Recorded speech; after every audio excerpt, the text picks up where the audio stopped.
Good day, sir. I'm Christian Samar, and this video record to training plan. The qualification is TR driving articulated in C3. So first, perform minor maintenance and servicing on vehicles classified under LTO restriction code 6 up to 8. So, sa first respondent ko po sa trainees and training requirements is ito po yung clean vehicle unit. So, sa training activity task nila is teach learning how to clean a vehicle according to uh, prescribed procedure and OHS standards, and training learning on proper waste disposal methods as per relevant laws and ordinance. And sa mode of training nila, learning will understand the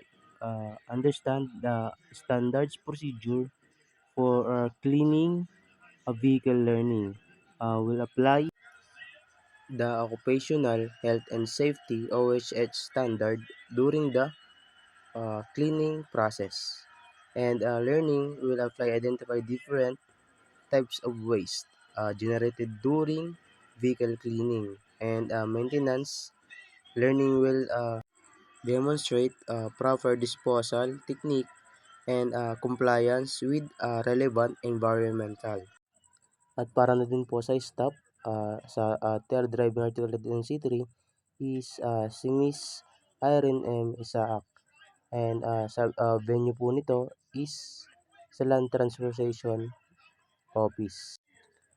At para na din po sa assessment method is observation with questioning, and demonstration with questioning, interview, and writing examination.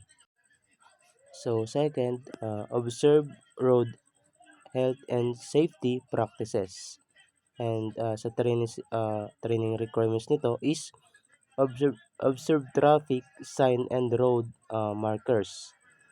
And sa training activity task nito is traffic sign and road markers are identified and follow in accordance with concerned traffic authorities. And sa mode of training nito is learners will apply their theoretical knowledge to identify and respond to traffic sign and road markers while driving.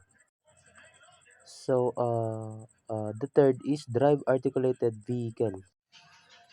At hanggang dyan po yung trainings and training requirements niya, and mga training activity mode of training sa drive articulated vehicle. And sa second respondents ko is same naman po uh, first respondent ko for minor maintenance and servicing on vehicle uh, classified under the LTO codes of up to 8 clean vehicle unit. And yan po yung mga training activities nila and mode of training. And second, perform pre and post operation procedure on vehicle classified under LTO restriction code 6 up to 8. And para naman sa trainings and training requirements, perform post operation procedure and sa training activity task, and yan po yung nakalagay dyan. And mode of training, and yan din po yung mga mode of training niya.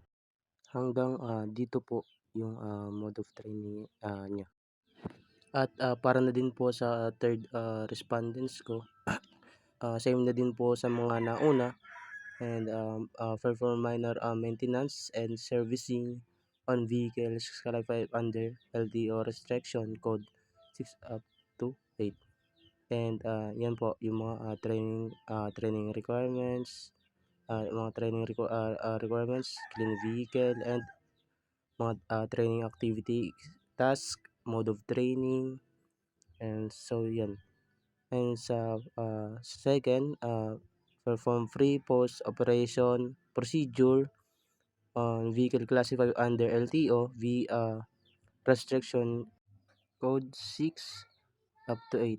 And sa trainers and training requirement, and yan po, perform post operation procedure. And 5 po sa training activities, task, and sa mode of training, 5 din po. Yan po. And para din po sa port respondents ko is same naman po sa mga nauna. For minor maintenance and servicing on vehicles classified under LTO restriction code 6 up to 8.